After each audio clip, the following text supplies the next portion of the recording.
mon nom est Jules. J'ai vécu une vie tranquille avec ma grand-mère, Gabrielle, dans une petite ville paisible. Je n'avais pas grand-chose de la famille, c'était juste moi et Gabrielle contre le monde. Puis je ai rencontré Roder. Il était charmant, beau et attentionné, ou du moins, c'est ce que je pensais initialement. Roder est entré dans ma vie comme une brise fraîche. C'était le genre de gars que tout le monde aimait instantanément. Il avait un bon emploi, beaucoup d'argent et il savait me faire rire. Il me couvrait d'attention et me faisait me sentir comme si j'étais la seule personne dans le monde qui comptait pour lui. Je n'ai jamais rencontré personne comme toi, Jules. Quand il a découvert que j'étais enceinte, il était ravi et m'a immédiatement demandé de l'épouser. Jules, je veux passer le reste de ma vie avec toi. Veux-tu m'épouser? Je le voudrais, Roder. Notre journée de mariage était belle. Gabrielle a versé des larmes de joie, me voyant si heureuse. Oh, Jules, je ne t'ai jamais vue si radieuse, elle a dit en m'enlaçant fort. La célébration était somptueuse, avec de la danse, des rires et une mer de bonnes intentions. Nous avons promis de nous aimer et de nous chérir, et je croyais vraiment que nous le ferions. Nous nous sommes installés dans sa vaste maison, et pendant 2 mois, tout allait bien. Je me sentais comme dans un rêve.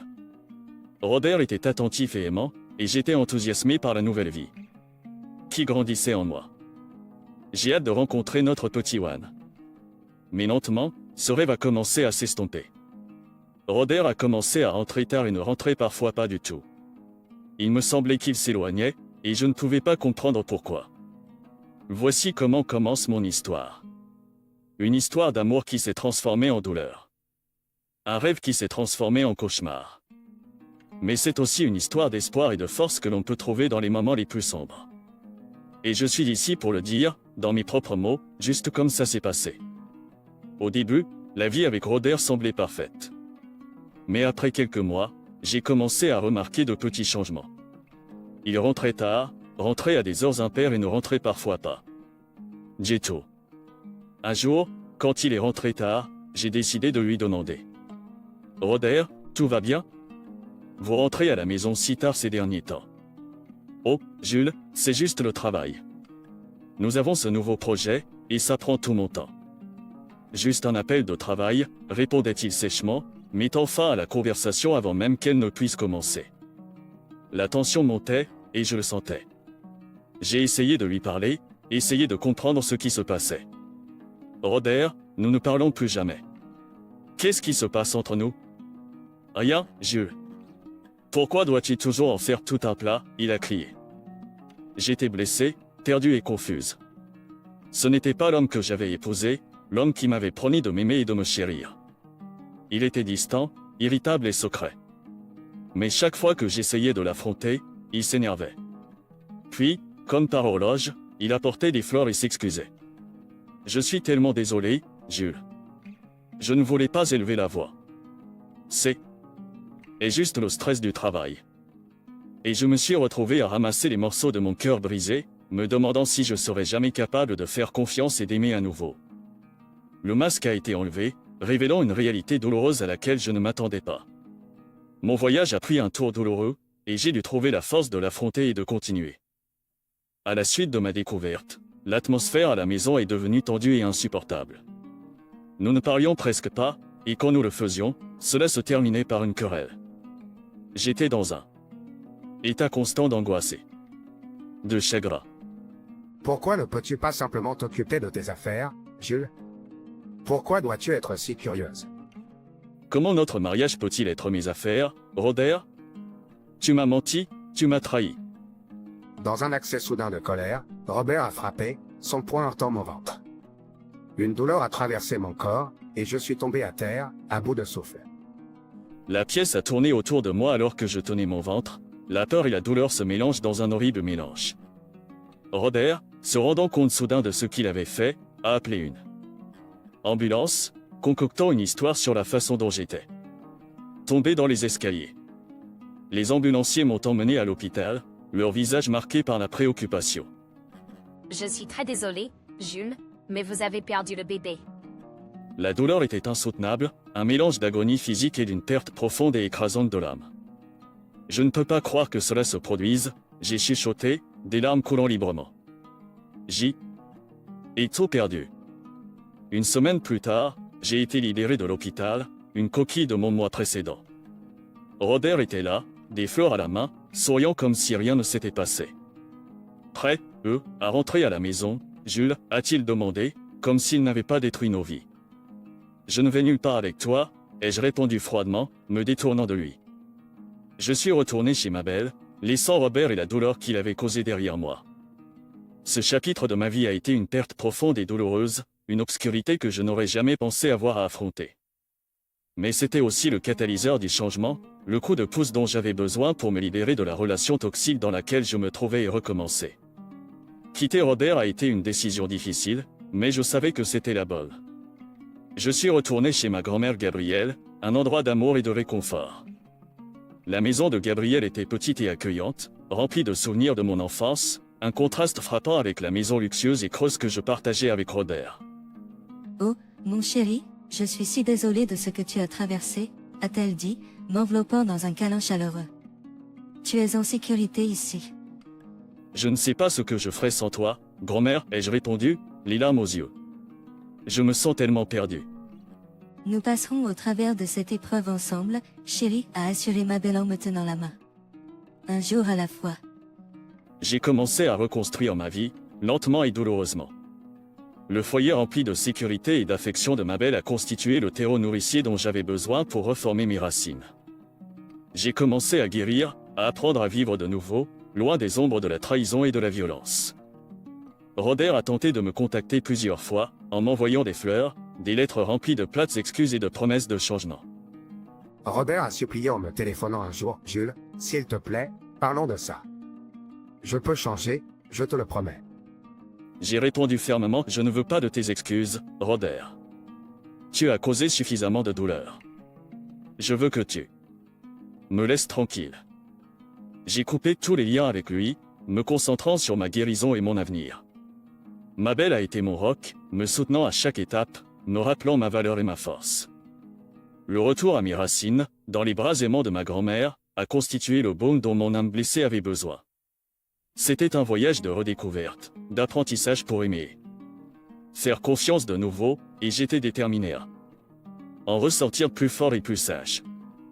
Alors que j'étais hébergé par ma belle, guérissant de mon traumatisme, j'ai su que je ne pouvais pas laisser Robert s'en tirer sans avoir à assumer les conséquences de ses actes. J'ai décidé de me défendre, de lutter pour la justice pour moi et pour mon enfant perdu. Je me suis adressé à une organisation qui vient en aide aux survivants de violences conjugales. Nous sommes ici pour te soutenir, a déclaré Marie, une conseillère de l'organisation lorsque je l'ai rencontrée pour la première fois. Nous t'aiderons à chaque étape du parcours. J'ai répondu, ressentant un léger espoir pour la première fois en semaine. L'organisation m'a mis en contact avec une avocate, une femme gentille et déterminée nommée Sophie. Elle m'a écouté, son visage sérieux et ses yeux remplis de détermination. Sophie m'a assuré, Jules, nous allons nous battre. Nous veillerons à ce qu'il ne te fasse plus jamais de mal à toi ou à quiconque.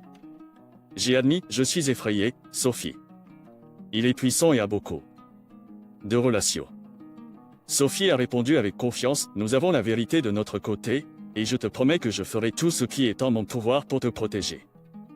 Les jours précédant le procès ont été stressants et épuisants. L'avocat de Robert a tenté de me discréditer, me dépeignant comme une épouse jalouse et instable. Son avocat a prétendu en cours, elle ne sait que vouloir gâcher la réputation de mon client parce qu'il voulait un divorce. J'ai répliqué avec fermeté, ce n'est pas vrai. Je l'aimais, et il m'a trahi. Il m'a fait du mal à moi et à notre ça venir. Enfin, le jour est arrivé où le jury a rendu son verdict. Mon cœur battait la chamade alors que le président se levait, la salle d'audience retenait son souffle sur chaque mot. Nous, le jury, trouvons le prévenu coupable de violences domestiques et d'homicide involontaire. Une vague de soulagement et de vindicte m'a submergé. Robert a été condamné à la prison, et la cour a ordonné qu'il paie une compensation pour la douleur et la souffrance qu'il m'a causée. Le combat pour la justice a été un voyage difficile et douloureux, mais il a également été source d'empowerment. Il m'a donné un sentiment de clôture et une chance de reconstruire ma vie. Le soutien de Gabrielle, Marie, Sarah et elle. Organisation m'a donné la force de faire face à Robert, de le contraindre à assumer les conséquences de ses actes et de commencer enfin à guérir des blessures qu'il m'avait infligées. Après le procès. Épuisant, le jour du verdict final est arrivé, le jour où le jury présenterait son jugement. Je me suis assise dans la salle d'audience, mon cœur battant, la main de Gabriel serrée dans la mienne. Sophie, mon avocate, était assise à mes côtés, son visage. Un masque de détermination calme. Quoi qu'il arrive, Emma, elle a murmuré, sache que tu as combattu courageusement. Tu t'es dressé contre lui, et c'est une victoire en soi. La tension dans la pièce était palpable. Le silence assourdissant, tandis que nous attendions tous que le jury entre. Quand ils l'ont finalement fait, mon cœur semblait vouloir sortir de ma poitrine. Le président s'est adressé au tribunal. Nous, le jury, trouvons le prévenu, Robert Johnson, coupable de tous les chefs d'accusation. Une vague d'émotions mélangées m'a submergé, du soulagement, de la vindicte, du chagrin. J'ai regardé Sophie, des larmes dans les yeux. Merci, Sophie, pour tout. Tu méritais la justice, Jules, a répondu Sophie en serrant ma main. Tu avais tout ça en toi, Jules. Maintenant, tu peux vivre ta vie. Tu as mérité ta liberté, ta paix. Tu avais tout ça en toi, Jules. Maintenant que le verdict a été rendu et que Robert paye pour ses méfaits, il était temps pour moi de commencer une nouvelle vie, une vie libre de ses ombres. Je suis si fière de toi, Jules. Merci, grand-mère. Je n'aurais pas pu le faire sans toi. Ton amour et ton soutien signifient tout pour moi. Tu es plus forte que tu ne le penses, Jules. Tu as tant traversé, mais regarde, tu te tiens debout. Au fil des jours qui se transformaient en semaines, je commençais à reconstruire ma vie, pièce par pièce. Je me suis concentré sur la guérison et la redécouverte de moi-même. J'ai commencé à assister à un groupe de soutien organisé par l'Organisation pour la violence domestique, où j'ai rencontré d'autres personnes qui avaient vécu des traumatismes similaires. Tu n'es pas seul, Jules. Nous avons tous livré nos batailles, et nous sommes là pour nous soutenir mutuellement. C'est réconfortant de savoir que je ne suis pas seul. Merci, Marie. Je commence à voir la lumière à nouveau. Je commence à espérer, à rêver à nouveau. Et c'est une grande étape, Jules. Accroche-toi à cet espoir. Laisse-le te guider vers un nouveau départ. Avec le temps, la douleur a commencé à s'estomper, remplacée par une force renouvelée et un désir d'aider les autres. J'ai décidé d'utiliser mon expérience pour plaider en faveur de la sensibilisation aux violences conjugales et du soutien. Je veux aider les autres comme moi. Je veux utiliser ma voix pour faire une différence. Tu as un témoignage puissant, Jules. Je crois que tu peux avoir un impact énorme. Nous sommes là pour te soutenir de toutes les manières possibles. Le chemin a été long et douloureux, mais j'ai trouvé mon chemin vers la lumière. J'ai appris que je ne suis pas défini par les abus que j'ai subis, mais par la force que j'ai découverte en moi. Je suis entré dans un nouveau jour, un jour rempli d'espoir, d'amour et d'une détermination à faire une différence dans le monde. C'était vraiment un nouveau jour pour moi, un jour qui promettait une vie sans ombre et remplie de possibilités.